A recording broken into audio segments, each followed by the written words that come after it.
Die Schneekönigin, zweite Geschichte. Ein kleiner Knabe und ein kleines Mädchen.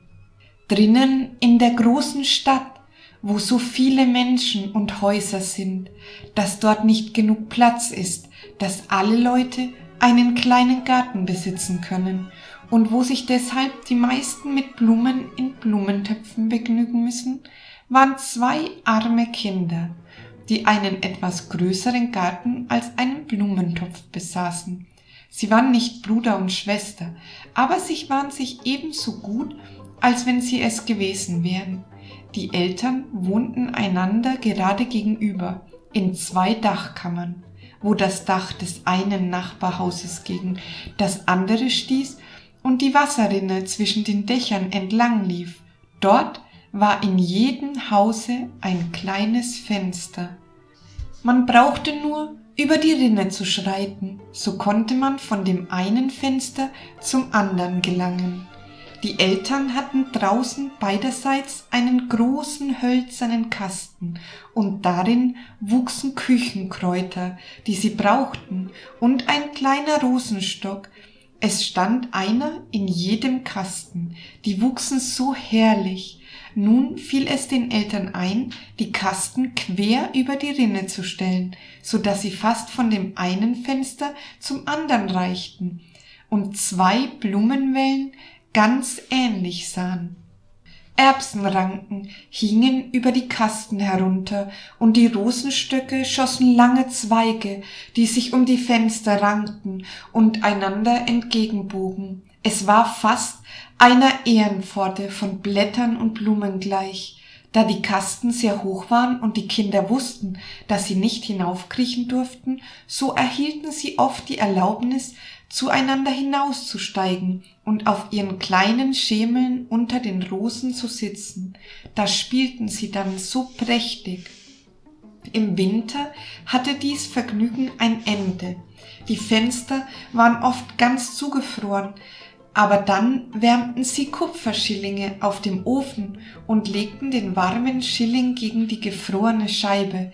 Dadurch entstand ein schönes Guckloch, so rund, so rund. Dahinter blitzte ein lieblich mildes Auge, eines vor jedem Fenster. Das war der kleine Knabe und das kleine Mädchen. Er hieß Kai und sie hieß Gerda. Im Sommer konnten sie mit einem Sprunge zueinander gelangen. Im Winter mussten sie erst die vielen Treppen hinunter und die Treppen hinauf. Draußen stub der Schnee. »Da sind die weißen Bienen, die schwärmen«, sagte die alte Großmutter. »Haben Sie auch eine Bienenkönigin?« fragte der kleine Knabe, denn er wusste, dass unter den wirklichen Bienen eine solche ist. »Die haben sie«, sagte die Großmutter. »Sie fliegt dort, wo sie am dichtesten schwärmen. Es ist die größte von allen. Und nie bleibt sie stille auf Erden, sie fliegt wieder in die schwarze Wolke hinauf. Manche Mitternacht fliegt sie durch die Straßen der Stadt und blickt zu den Fenstern hinein, und dann frieren die so sonderbar und sehen wie Blumen aus.« »Ja, das habe ich gesehen, ja, das habe ich gesehen«, sagten die beiden Kinder und wussten nun, dass es wahr sei. »Kann die Schneekönigin hierher kommen?« fragte das kleine Mädchen. »Lass sie nur kommen«, sagte der Knabe, »dann setze ich sie auf den warmen Ofen und sie schmilzt.« Aber die Großmutter glättete sein Haar und erzählte andere Geschichten. Am Abend, als der kleine Kai zu Hause und halb entkleidet war, kletterte er auf den Stuhl am Fenster und guckte aus dem kleinen Loche. Ein paar Schneeflocken fielen draußen und eine derselben, die allergrößte, blieb auf dem Rande des einen Blumenkastens liegen. Die Schneeflocke wuchs mehr und wurde zuletzt ein ganzes Frauenzimmer in dem feinsten weißen Flor gekleidet. der wie aus Millionen sternartiger Flocken zusammengesetzt war. Sie war so schön und fein, aber von Eis, von blendendem, blinkendem Eise. Doch war sie lebendig, die Augen blitzten wie zwei klare Sterne, aber es war keine Ruhe oder Rast in ihnen. Sie nickten dem Fenster zu und winkte mit der Hand. Der kleine Knabe erschrak und sprang vom Stuhle herunter. Da war es, als ob draußen vor dem Fenster ein großer Vogel hervorbeiflöge. Am nächsten Tage wurde es klarer Frost. Und dann kam das Frühjahr, die Sonne schien, das Grün keimte hervor, die Schwalben bauten Nester, die Fenster wurden geöffnet und die kleinen Kinder saßen wieder in ihrem kleinen Garten, hoch oben in der Dachrinne, über allen Stockwerken. Die Rosen blühten diesen Sommer so prachtvoll. Das kleine Mädchen hatte einen Psalm gelernt, in welchem auch von Rosen die Rede war, und bei den Rosen dachte sie an ihre eigenen, und sie sang ihn dem kleinen Knaben vor, und er sang mit.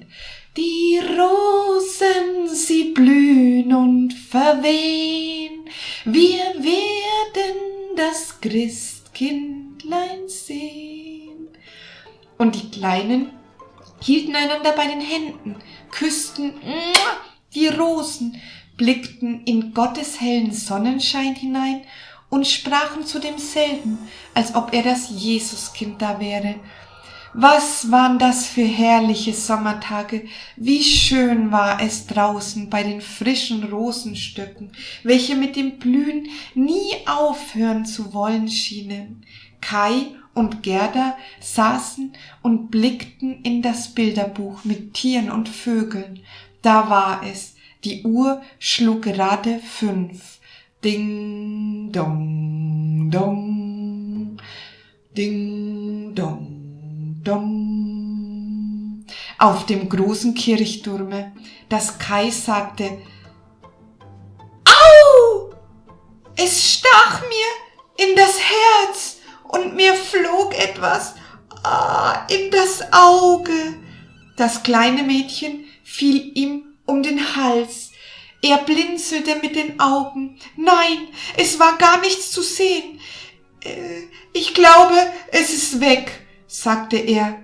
Aber weg war es nicht. Es war gerade so eins von jeden Glaskörnern, welche vom Spiegel gesprungen waren, dem Zauberspiegel. Wir entsinnen uns seiner wohl, dem hässlichen Glase, welches alles Große und Gute, das sich daran abgespiegelt hatte, klein und hässlich machte. Aber das Böse und Schlechte trat ordentlich hervor, und jeder Fehler an einer Sache war gleich zu bemerken. Der arme Kai hatte auch ein Körnchen gerade in das Herz hineinbekommen. Das war nun bald wie ein Eisklumpen werden. Nun tat es nicht mehr wehe, aber das Körnchen war da. »Weshalb weinst du?« fragte er. »Du siehst so hässlich aus, mir fehlt ja nichts, pfui«, rief er auf einmal. »Die Rose dort hat einen Wurmstich und sieh, diese da ist ja ganz schief. Im Grunde sind es hässliche Rosen, sie gleichen dem Kasten, in welchem sie stehen. Boah!« Und dann stieß er mit dem Fuße gegen den Kasten und riss die beiden Rosen ab. »Kai, was machst du?« rief das kleine Mädchen, und als er ihren Schrecken gewahr wurde, riss er noch eine Rose ab und sprang dann in sein Fenster hinein, von der kleinen, lieblichen Gerda fort. Wenn sie später mit dem Bilderbuche kam, sagte er, dass das für Wickelkinder wäre, und erzählte die Großmutter Geschichten, so kam er immer mit einem Aber konnte er dazu gelangen. Dann ging er hinter ihr her, setzte eine Brille auf und sprach ebenso wie sie. Das machte er ganz treffend und die Leute lachten über ihn. Bald konnte er allen Menschen in der ganzen Straße nachsprechen und nachgehen.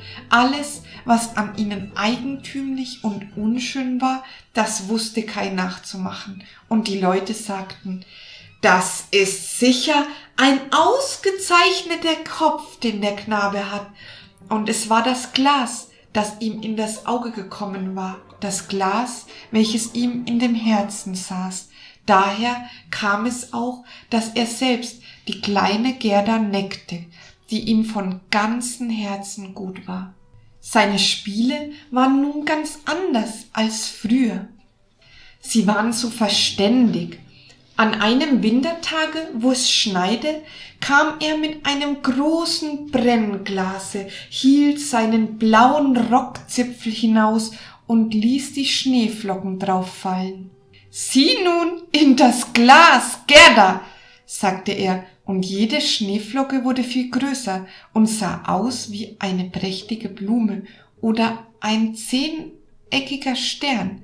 Es war schön anzusehen. »Siehst du, wie künstlich«, sagte Kai, »das ist weit interessanter als die wirklichen Blumen und es ist kein einziger Fehler daran. Sie sind ganz akkurat, wenn sie nur nicht schmölzen.« Bald darauf kam Kai mit großen Handschuhen und seinem Schlitten auf dem Rücken. Er rief Gerda in die Ohren.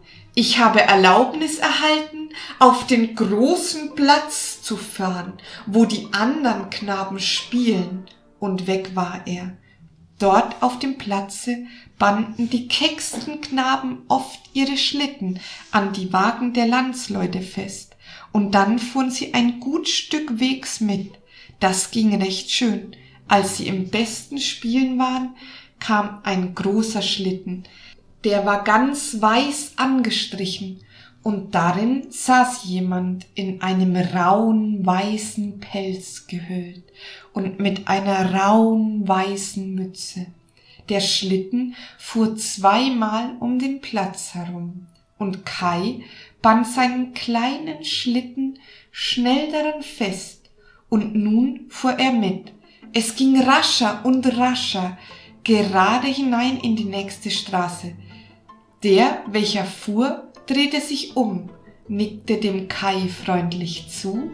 Es war, als ob sie einander kennten. Jedes Mal, wenn Kai seinen kleinen Schlitten ablösen wollte, nickte der Fahrende wieder, und dann blieb Kai sitzen. Sie fuhren zum Stadttor hinaus. Da begann der Schnee so herniederzufallen, dass der kleine Knabe keine Hand vor sich erblicken konnte, aber er fuhr weiter. Nun ließ er schnell die Schnur fahren, um von dem großen Schlitten loszukommen, aber das half nichts. Sein kleines Fuhrwerk hing fest, und es ging mit Windeseile vorwärts. Da rief er ganz laut, aber niemand hörte ihn, und der Schnee stob, und der Schlitten flog von dannen. Mitunter gab es einen Sprung. Es war, als führe er über Graben und Hecken. Der Knabe war ganz erschrocken. Er wollte sein Vaterunser beten, aber er konnte sich nur des großen Einmaleins entsinnen. Die Schneeflocken wurden größer und größer. Zuletzt sahen sie aus wie große weiße Hühner. Auf einmal sprangen sie zur Seite. Der große Schlitten hielt, und die Person, die ihn fuhr, erhob sich. Der Pelz und die Mütze waren ganz und gar von Schnee. Es war eine Dame, hoch und schlank, glänzend weiß. Es war die Schneekönigin. »Wir sind gut gefahren«, sagte sie, »aber wer wird frieren? Krieche in meinen Bärenpelz.« Und sie setzte ihn neben sich in den Schlitten und schlug den Pelz um ihn. Es war, als versinke er in einem Schneetreiben. »Friert dich noch?« fragte sie, und dann küsste sie ihn auf die Stirn. Oh, das war kälter als Eis. Das ging ihm gerade hinein bis ins Herz. welches dort doch zur Hälfte ein Eisklumpen war. Es war, als sollte er sterben, aber nur einen Augenblick, dann tat es ihm recht wohl. Er spürte nichts mehr von der Kälte ringsumher. »Mein Schlitten! Vergiss nicht meinen Schlitten!« Daran dachte er zuerst, und der wurde an eins der weißen Hühnchen festgebunden, und dieses flog hinterher mit dem Schlitten auf dem Rücken. Die Schneekönigin küsste Kai noch mehrmals, und da hatte er die kleine Gerda, die Großmutter und alle daheim vergessen. »Nun bekommst du keine Küsse mehr«, sagte sie, »denn sonst küsste ich dich tot.« Kai sah sie an. Sie war so schön, ein klügeres, lieblicheres Antlitz konnte er sich nicht denken. Nun erschien sie ihm nicht von Eis wie damals, als sie draußen vor dem Fenster saß und ihm winkte. In seinen Augen war sie vollkommen. Er fühlte gar keine Furcht. Er erzählte ihr, dass er Kopf rechnen könne, und zwar mit Brüchen. Er wisse des Landes, Quadratmeilen und die Einwohnerzahl, und sie lächelte immer. Da kam es ihm vor, als wäre es doch nicht genug, was er wisse, und er blickte hinauf in den großen Luftraum, und sie flog mit ihm, flog hoch hinauf auf die schwarze Wolke, und der Sturm sauste und brauste. Es war, als sänge er alte Lieder. Sie flogen über Wälder und Seen, über Meere und Länder. Unter ihnen sauste der kalte Wind, und die Wölfe heulten, der Schnee knisterte. Über demselben flogen die schwarzen, schreienden Krähen dahin, aber hoch oben schien der Mond, so groß und klar, und dort betrachtete Kai die lange, lange Winternacht. Am Tage schlief er zu den Füßen der Schneekönigin. Abonniere für den 3. Teil, dort wird sich dann Greta auf die Suche nach Kai machen.